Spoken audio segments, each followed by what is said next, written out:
Doctor José Luis, buenos días. Le dejo la pantalla, por favor. Buenos días, doctora, y también a todos los que están al otro lado de la pantalla. Yo en inicio voy a agradecer a la Universidad del Siglo XX por la invitación y principalmente a la unidad de posgrado para dar estos cursos sobre las infecciones de las vías respiratorias. Bueno, y agradecer a todos los que están al otro lado de la pantalla por tomar estos cursos. Bueno, los temas que vamos a tocar hoy día son dos temas muy importantes. Uno, que es la bronquitis crónica, ya dando inicio al tema, ¿no? A la charla, que viene como colación a los otros temas que la anterior semana, en el módulo 1, dio ya la doctora Narda, precisamente por la base de su etiología principalmente. Ya, entonces vamos a empezar con el curso.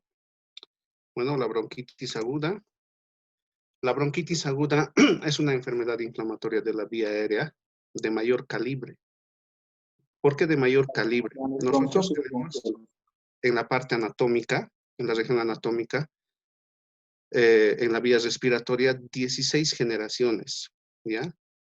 Los bronquios se van dividiendo de forma dicotómica 23 veces, 23 veces. Y hasta la parte 16, hasta la generación 16, solamente pasa el aire. Y a partir de la 17 hasta la 23, ya se denomina como bronquiolos respiratorios, ¿ya? Entonces, los bronquios que se encuentran en un calibre mayor a 2 milímetros, generalmente, se denominan como vía aérea de mayor calibre, es donde actúan los virus de la bronquitis aguda. En las otras vías ya incluyen o son infectados principalmente por gérmenes que van a producir la bronquitis crónica. Pero no es esto no está dicho, ¿no? También la bronquitis aguda podría ingresar hasta más allá, pero generalmente se utiliza esa terminología. No sé si me están escuchando, ¿está bien el audio? Sí, ¿Aló? doctor, está todo Sí, claro. doctor, ¿se escucha? Muy bien. Entonces, la bronquitis aguda tiene un carácter autolimitado. ¿Por qué? Precisamente les indicaba de que la etiología o los gérmenes que causan las infecciones de las vías respiratorias superiores son los virus. Y los virus en su mayoría son autolimitados. Como son autolimitados y la bronquitis está producida principalmente por la parte viral, entonces la bronquitis de la misma forma tiene un tiempo de duración, ¿ya? Se caracteriza por la presencia de tos sin datos sugestivos de neumonía. Obviamente que nosotros en el examen físico, cuando viene un paciente, si nosotros realizamos la anamnesis, preguntamos al paciente qué es lo que más le molesta. A veces el cuadro clínico viene directamente con un cuadro de tos, fiebre, puede ser odinofagia o disfagia, y una leve disnea, pero generalmente no se presenta. Entonces, si nosotros escuchamos en la parte pulmonar la presencia de estertores crepitantes, eso es un dato sugestivo e indicativo de que el problema de la bronquitis aguda ya se está convirtiendo en una neumonía. Entonces, tenemos que utilizar otros pasos para el diagnóstico. Entonces, por eso en la definición se caracteriza, indica, por la presencia de tos sin datos sugestivos de neumonía. Afecta al 5% de la población adulta. ¿Esto qué quiere decir? Que de 100 personas, 5 personas sí o sí cursan con un proceso bronquial agudo. Y además aparece con mayor frecuencia en la temporada de invierno, que no es la norma, ¿no? Pero generalmente aparece en la temporada de invierno. Entonces aquí nosotros podemos ver en los dibujos un bronquio normal y un bronquio con presencia de secreción o un bronquio inflamado, se podría decir. Y en la radiografía no vemos nada. Por eso es de que en la bronquitis aguda, si nosotros diagnosticamos una bronquitis aguda, no es necesario solicitar una radiografía. Se solicita la radiografía si nosotros sospechamos de un problema de neumonía.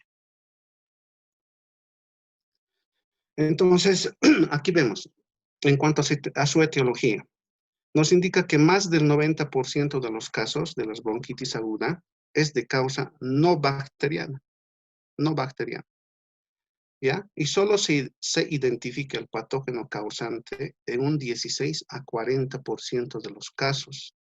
¿Por qué? Porque generalmente todos los médicos no solicitamos un cultivo y antibiograma, porque no nos sirve, porque sabemos muy bien que la causa es principalmente viral.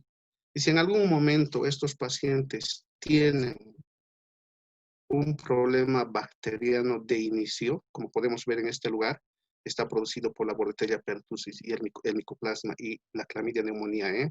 Estos gérmenes en su mayoría son atípicos, no se identifican en el cultivo y antibiograma de esputo normal que se realiza. O sea, la tinción de hematoxilina o con eosina no los identifican. No se tienen ni rojos ni azules. ¿Por qué?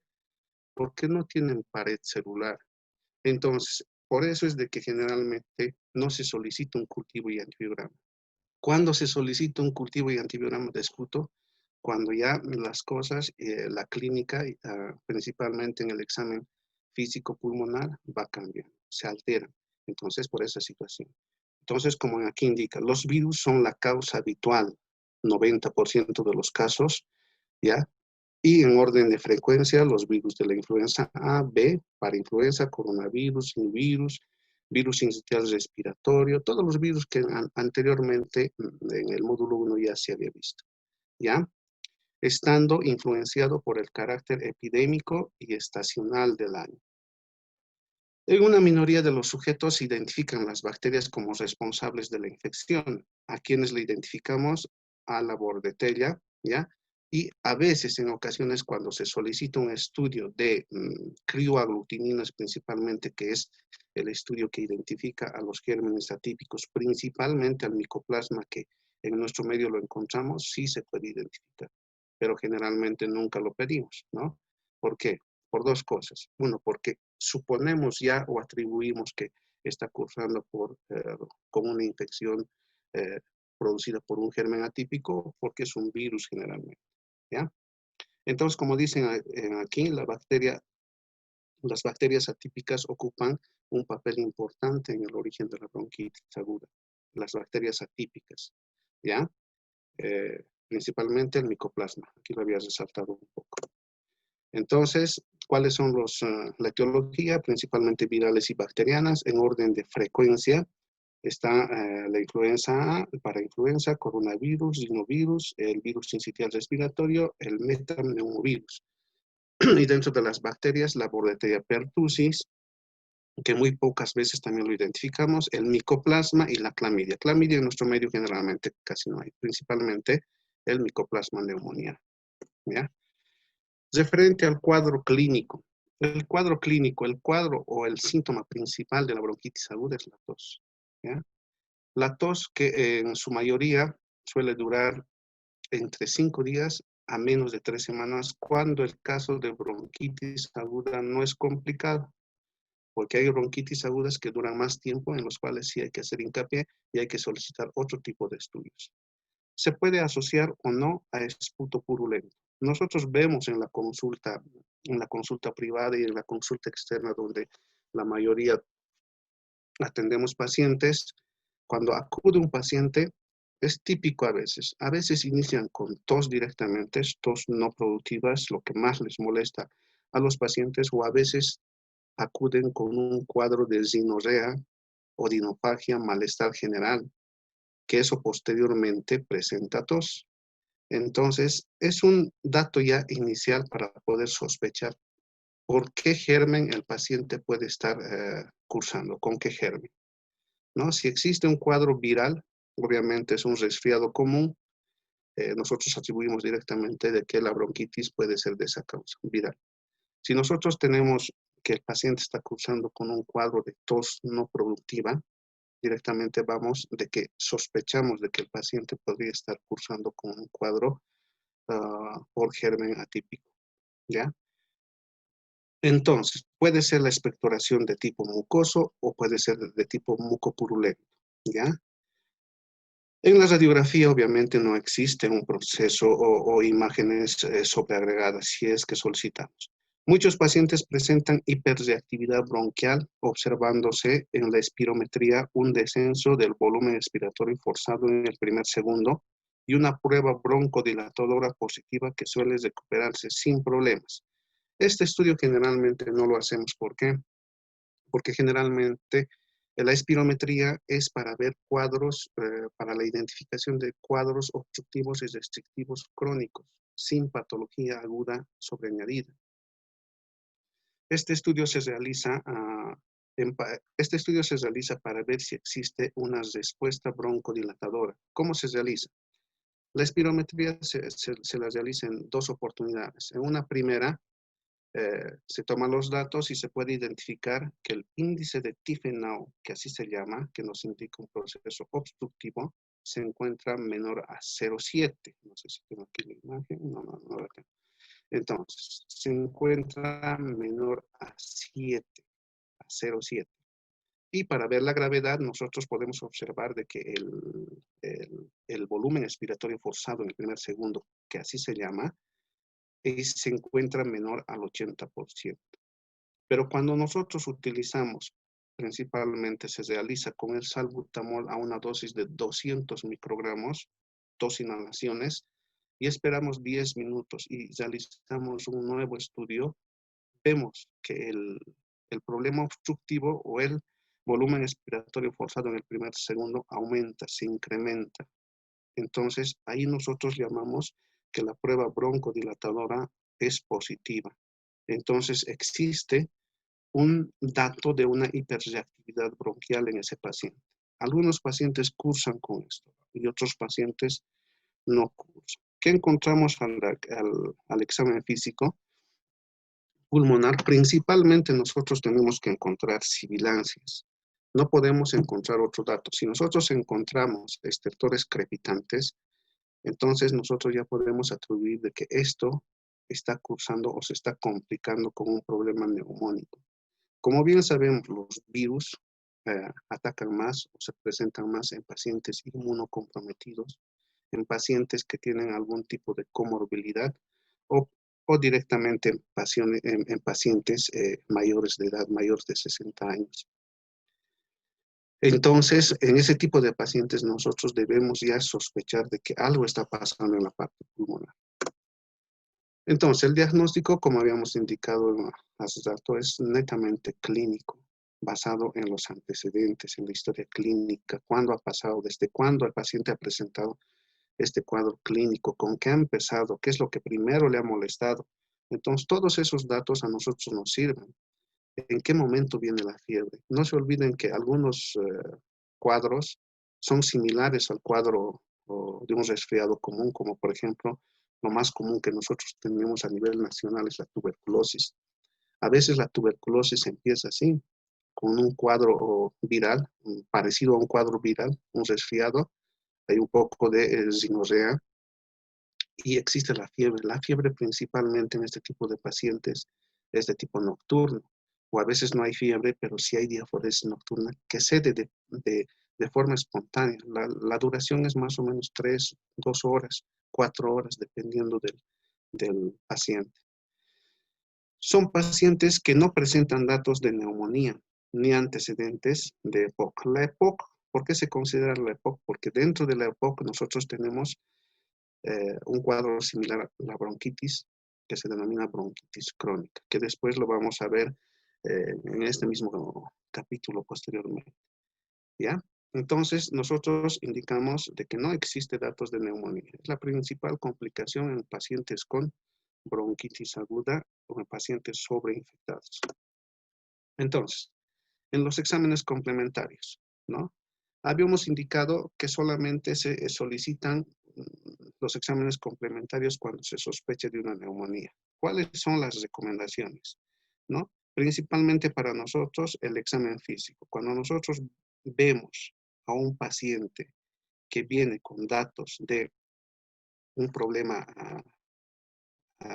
además de bronquial alveolar, debemos escuchar en la parte pulmonar estertores crepitantes, principalmente. Si nosotros encontramos estertores crepitantes y lo vemos asociado a temperatura persistente, frecuencias respiratorias, taquicardia o taquipnea, y con mayor seguridad, si el paciente, digamos, es mayor a 60 años, sí o sí nosotros debemos solicitar una radiografía de tórax.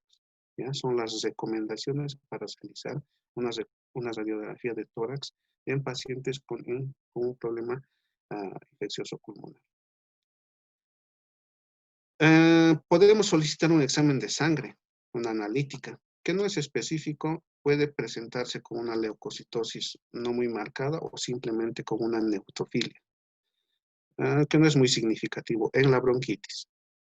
Se puede solicitar procalcitonina, que nos indica que realmente está cursando con una sobreinfección bacteriana, ¿ya? Los estudios microbiológicos van dirigidos siempre sospechando en qué tipo de germen puede estar produciendo la infección bronquial. Entonces, para el mejor entendimiento en la clasificación de la bronquitis según su gravedad, podemos dividirla en dos grandes grupos. Bueno, una bronquitis aguda que es no complicada y una bronquitis aguda complicada, donde nosotros debemos solicitar ya los otros estudios. Entonces, ¿qué tenemos en la bronquitis aguda no complicada? Tos menor de 3 semanas de duración, que se dé espontáneamente, el tratamiento es sintomático. En pacientes inmunocompetentes, pacientes que tienen persistencia de tos pero sin fiebre, pacientes que no tienen ningún dato de comorbilidad, y peor todavía si el paciente es joven. Este tipo de pacientes uno no, solamente está el tratamiento sintomático y explicar muy bien al paciente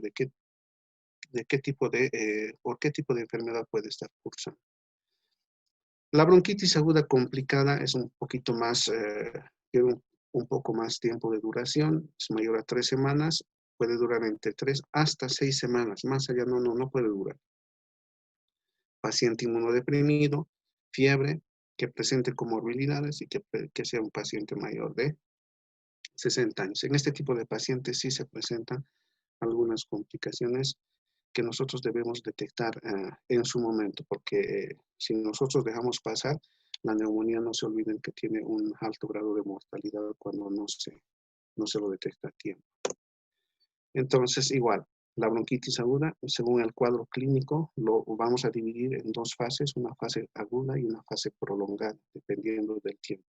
Y veamos en este lugar, ¿no? En la fase aguda, fisiopatológicamente, cuando el germen ingresa a la vía respiratoria, entonces se va a ir a acoplar al epitelio bronquial, tracobronquial, a los cilios. ¿Y qué es lo que sucede? Presenta la liberación de citoquinas. ¿Qué tipo de citoquinas? Principalmente la interleuquina 1, la interleuquina 6, la interleuquina 8, el factor de necrosis tumoral alfa, el interferón gamma, los cuales van a producir que se activen las células inflamatorias, van a producir la opsonización, van a hacer que vengan mayores macrófagos y polimorfos nucleares al lugar de la infección, tratando de limitar este proceso. Van a ir a los ganglios linfáticos para estimular a los linfocitos para que se produzcan linfocitos T de tipo 1, tipo 2, con la finalidad de limitar este proceso, ¿ya? El propio organismo, el sistema inmunológico lo limita por así decirlo, ¿ya? Estos tipos de pacientes generalmente presentan fiebre moderada, malestar general, mialgias y en algunas ocasiones tos. La duración no es más de 5 días en la fase aguda. En la fase prolongada, además de existir en la fisiopatología todo lo que habíamos indicado, debemos investigar si el paciente no tiene una hipersensibilidad, una hiperreactividad en el epitelio bronquial, ¿no? ¿Por qué? Porque ese tipo de pacientes son los que se alargan en el cuadro clínico, no puede ceder eh, el- los signos y síntomas. Además de todo lo que habíamos indicado, posteriormente el paciente presenta tos, tos que puede ser con expectoración mucosa, que puede ser con expectoración mucopurulenta. La diferencia entre la parte viral y la parte de los gérmenes atípicos, como el micoplasma, generalmente el micoplasma te produce tos no productiva, o en ocasiones tos con expectoración, pero mucosa, sin fiebre. En cambio, en la parte viral, la tos es con expectoración mucopurulenta en la mayoría de los casos, porque es la progresión normal del cuadro viral. El sistema inmunológico está respondiendo a la agresión del germen, ¿ya? Y la duración en la fase prolongada es hasta las 3 semanas, hasta las 3 semanas. Y aquí podemos observar de que el micoplasma tiene un poco más de duración. Entonces, con esto no les quiero decir de que después de las 3 semanas, a nosotros, esto es micoplasma y le daremos tratamiento para gérmenes atípicos. No. Si pasa las 3 semanas y el paciente se encuentra aún con tos y presenta fiebre y los datos que habíamos indicado hace rato, entonces nosotros tenemos que sospechar en una complicación. No está por demás hacer los estudios complementarios en este tipo de casos. Ahora, obviamente, nosotros tenemos que hacer diagnósticos diferenciales, ¿ya? Con muchas patologías que probablemente estén presentando estos pacientes, principalmente en este tipo de pacientes en fase prolongada, ¿ya? El asma bronquial es un diagnóstico diferencial, pero nosotros muy bien sabemos que la característica del asma bronquial tiene sus características principales, ¿ya? Antecedentes personales o familiares, ¿ya? Se puede descartar tras el ejercicio por contacto a alergenos y la clínica es de predominio nocturno y no va precedido de alza térmica, no tiene. Existe una sensación de opresión, una falta de aire en la noche, principalmente en este tipo de pacientes. Las bronquiectasias, que son las lesiones que existen de forma anormal a nivel de los bronquios, ¿ya? Este tipo de pacientes presentan infecciones respiratorias a repetición y en ocasiones presentan broncorrea. ¿Qué es la broncorrea? Es la eliminación de expectoración mucopurulenta abundante procedente de vías respiratorias, ¿ya? Su etiología suele ser muy variada, ¿ya?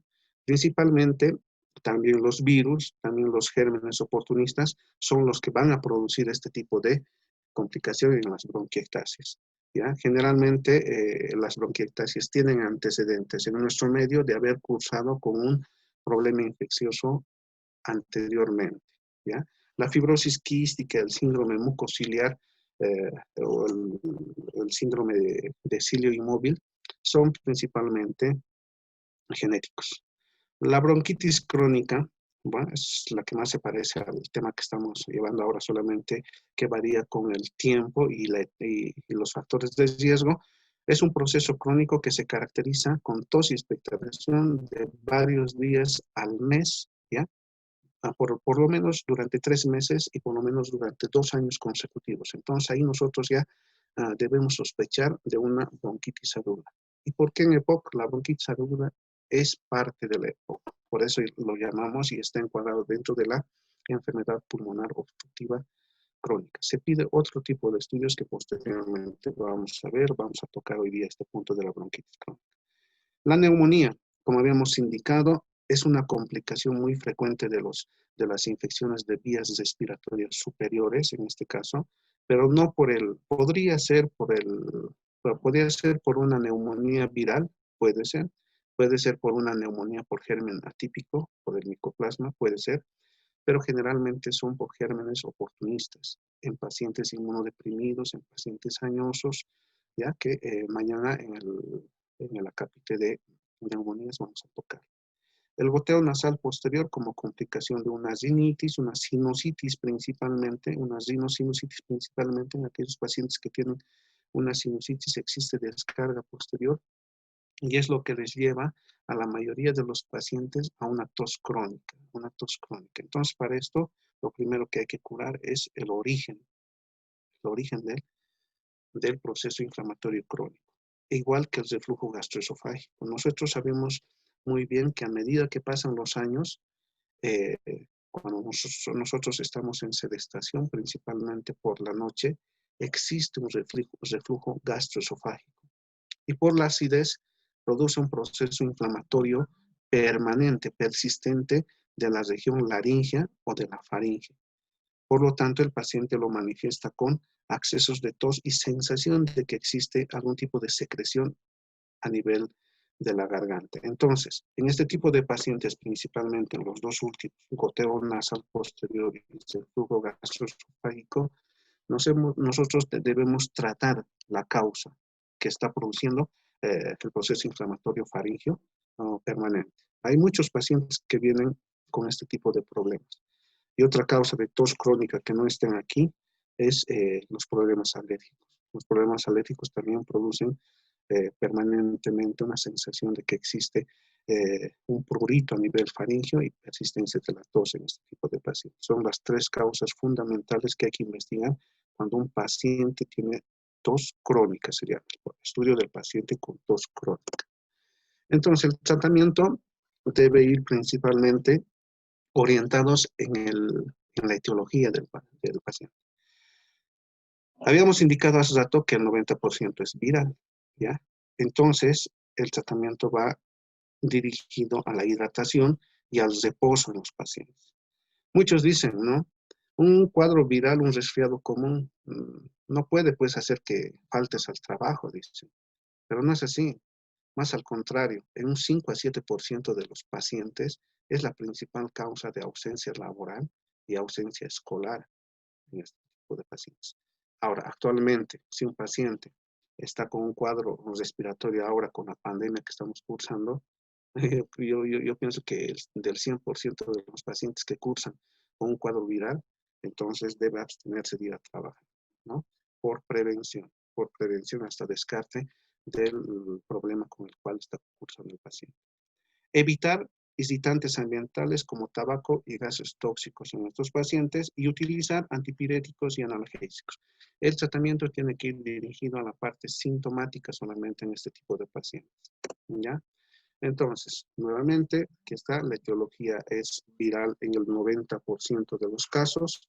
El tratamiento se orienta más a la parte sintomática, ¿no? Analgésicos, antitusivos si es necesario, expectorantes, broncodilatadores si es necesario, Cuando existe un problema bacteriano, una sospecha de una infección bacteriana, seguramente vamos a utilizar un tratamiento.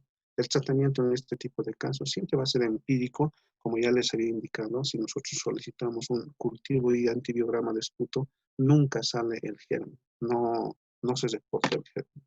Puede salir, ¿no? En muchos casos he visto, ¿no? Streptococo SPP, ¿no? Estafilococo SPP, ¿no? Que no causan ningún problema. Pero generalmente en este tipo de casos y por su epidemiología, siempre sospechar en un germen atípico.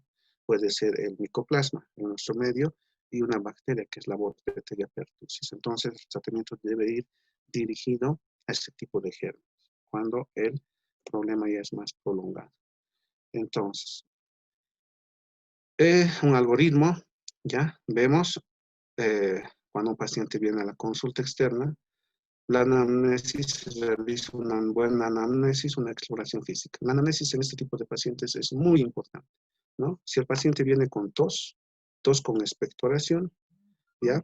Nosotros debemos solicitar, debemos pensar primero si existen complicaciones en este tipo de pacientes. Complicaciones, como la neumonía, la EPOC, la influenza, la crisis asmática o las exacerbaciones de la misma EPOC. Debemos ver si la tos es menor de 3 semanas y si no existe focalización. ¿Qué quiere decir esto? Si no existe estertores crepitantes en la parte pulmonar, ¿ya? Si no existe focalización, entonces lo catalogamos directamente como una bronquitis aguda e iniciamos tratamiento sintomático. Pero si existe focalización, hay estertores o hay algún dato que nos oriente, entonces nosotros debemos evaluar la parte de las complicaciones o los diagnósticos diferenciales con otros gérmenes. Debemos sospechar ante una neumonía, hasta te habíamos indicado cuáles son los parámetros para solicitar una radiografía de tórax, solicitamos la radiografía de tórax y si la radiografía es normal, hacemos tratamiento sintomático. Pero si la radiografía tiene infiltrados algodonosos o imágenes heterogéneas en cualquier lugar de la parte pulmonar, iniciamos tratamiento para neumonía adquirida en la comunidad como complicación por otro germen en el paciente, ¿ya? Entonces, eso sería todo en cuanto se refiere a la bronquitis aguda. Pero cabe aclarar una situación que no está descrito en las diapositivas sobre el tratamiento de los gérmenes atípicos. En su mayoría, los gérmenes atípicos responden muy bien, o el tratamiento de primera línea son los macrólidos. En los niños se puede administrar la eritromicina y en los adultos se puede administrar acitromicina, claritromicina por 5 días. ¿Ya? A veces los dan por 3 días, pero generalmente son 5 días y existe una buena respuesta por parte del paciente a estos medicamentos.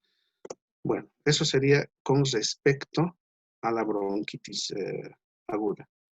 No sé, doctora, si al final hacemos a las preguntas o quieren Doctor, realizarlas ahora. yo creo, yo creo que damos el espacio de ahora para preguntas relacionadas a este tema. Bueno, Bien, colegas, si tienen algunas dudas, entonces por favor vayan expresándolas ahora.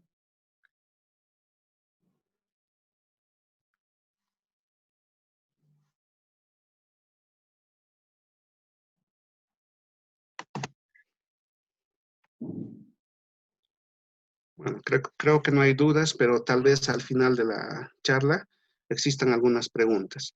De todas formas, si no existe algún lugar donde no se puede entender, me la dicen, no hay ningún problema, podemos repetirlo. Estamos con esa predisposición ahora. Podemos volver a la diapositiva donde ustedes deseen, ¿ya? Perfecto. Buenos días, doctor. Tengo una pregunta. Buenos ¿Cuáles días. serían los antitusivos más idóneos para en este caso de la bronquitis aguda? Bueno, cuando se trata de una bronquitis aguda, nosotros debemos diferenciar siempre, ¿no?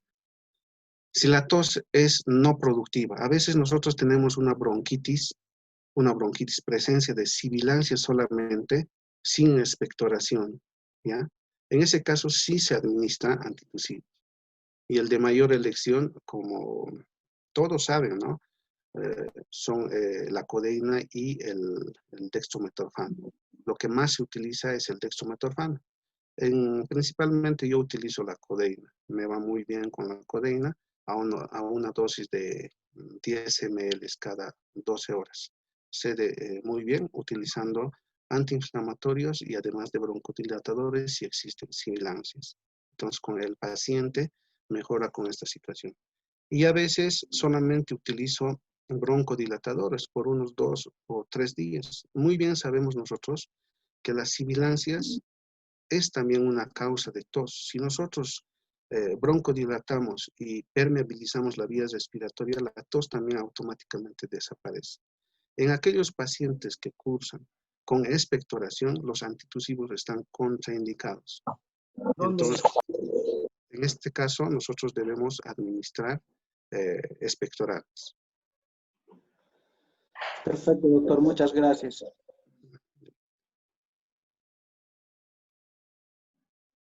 Doctor, revisar las preguntas del chat, por favor. A ver, estamos ahorita.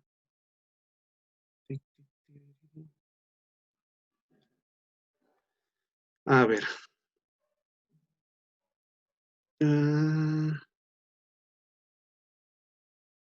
Bueno, aquí dice una pregunta, ¿no? Dice la diferencia en una placa radiográfica entre coronavirus y una bronquitis aguda. Hace rato habíamos indicado nosotros que en la bronquitis aguda es totalmente normal, ¿ya? Con respecto al coronavirus, la radiografía al inicio puede ser normal. No nos olvidemos que en la radiografía de tórax es un estudio imagenológico.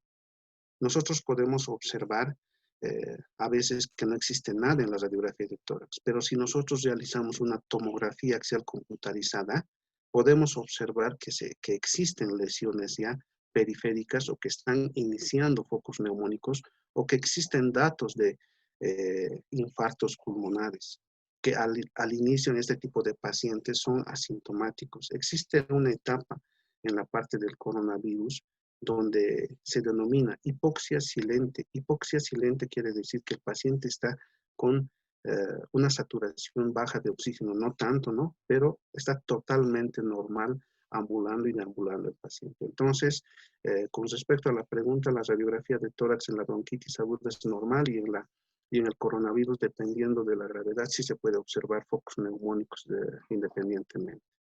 ¿Ya?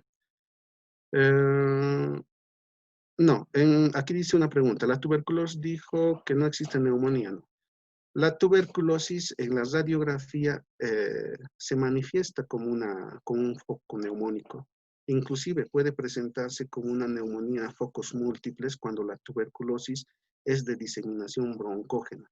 Muy bien, nosotros sabemos que la tuberculosis, principalmente el bacilo de Koch, se va a localizar en los lóbulos superiores, ¿ya?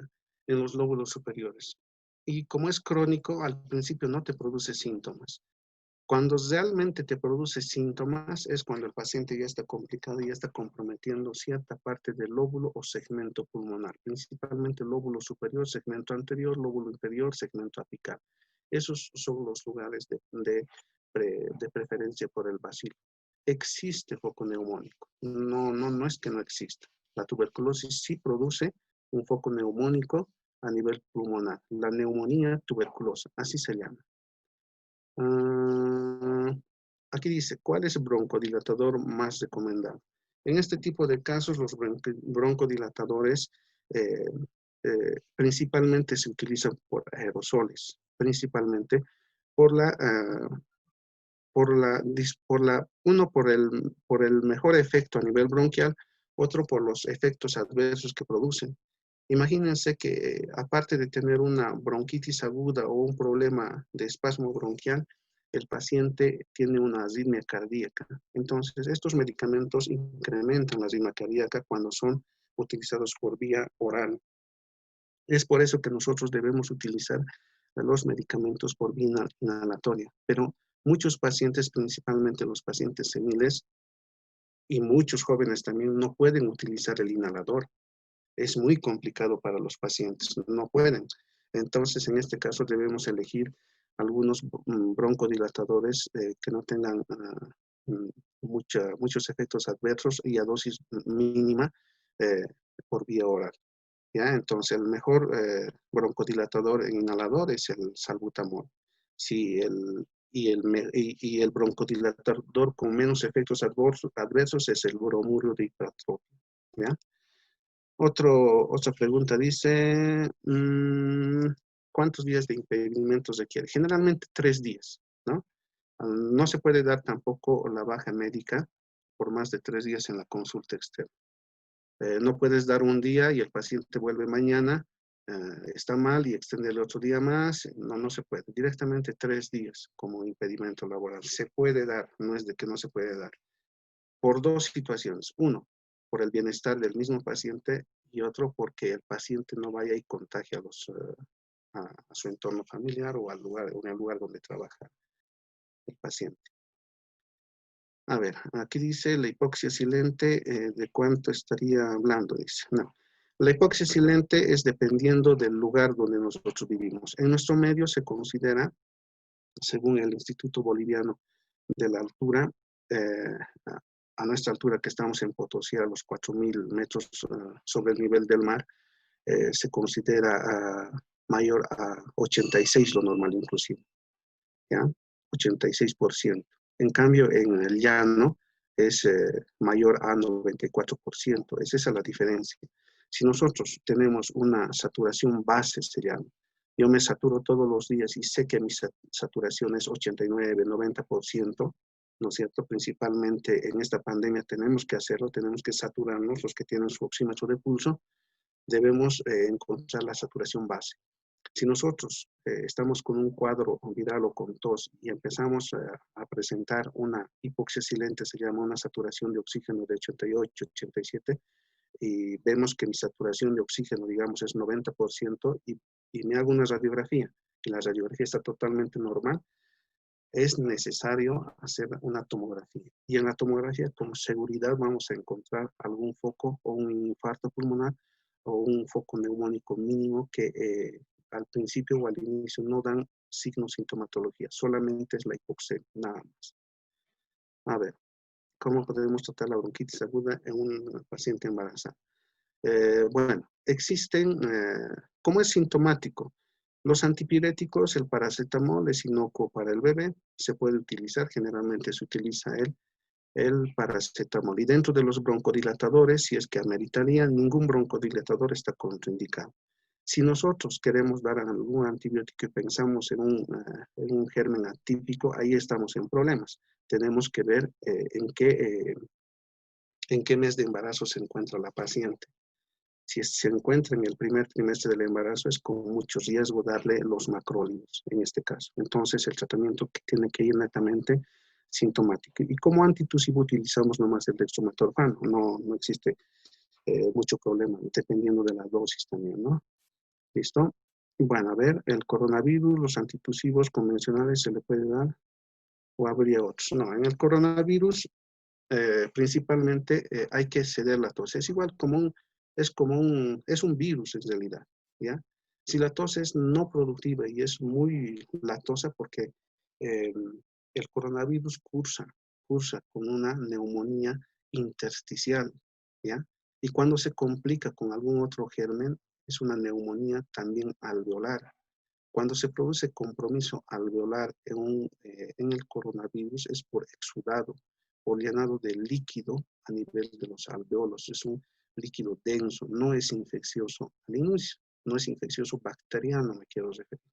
Es infeccioso viral, es por aumenta la permeabilidad a nivel vascular por el proceso inflamatorio y va llenando los alveolos. Por eso es de que los alveolos están ocupados y disminuyen la difusión de oxígeno en este tipo de pacientes. Además de que la, la, el grosor, por así decirlo, entre el alveolo y los vasos está aumentado.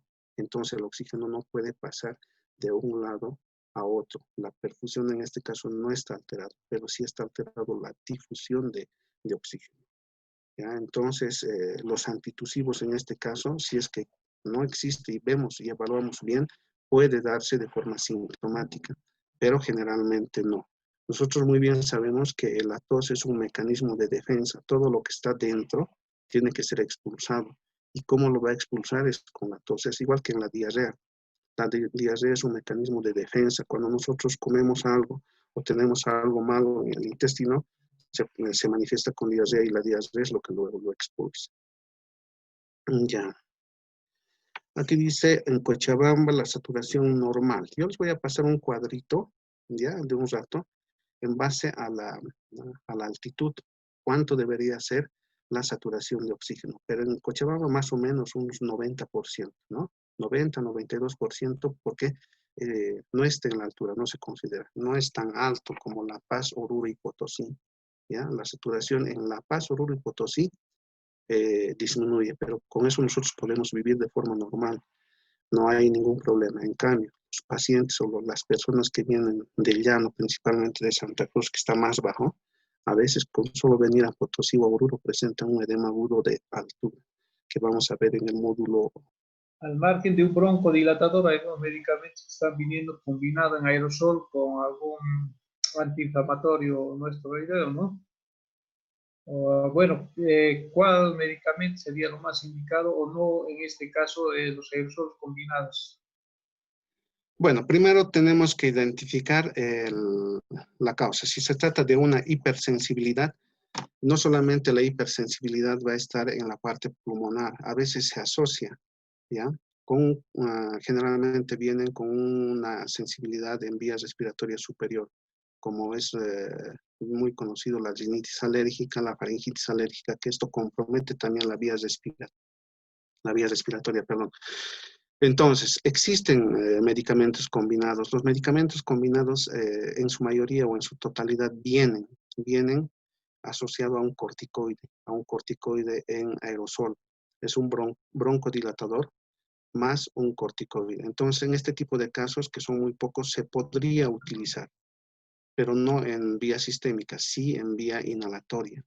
Ahora, si nosotros descubrimos que sí realmente hay un cuadro alérgico de hipersensibilidad, no solamente el tratamiento va dirigido a solamente antiinflamatorios y broncodilatador, sino también a antihistamínicos para poder bloquear. existen antihistamínicos para uso local, principalmente nasal, ¿ya? Y podemos utilizar, en este caso sí, los antihistamínicos de vía sistémica, como es la famosa clorfeniramina, la loratadina. Hay muchos antihistamínicos que pueden ayudar, pero lo principal en este tipo de casos es identificar el origen, nada más, ¿ya?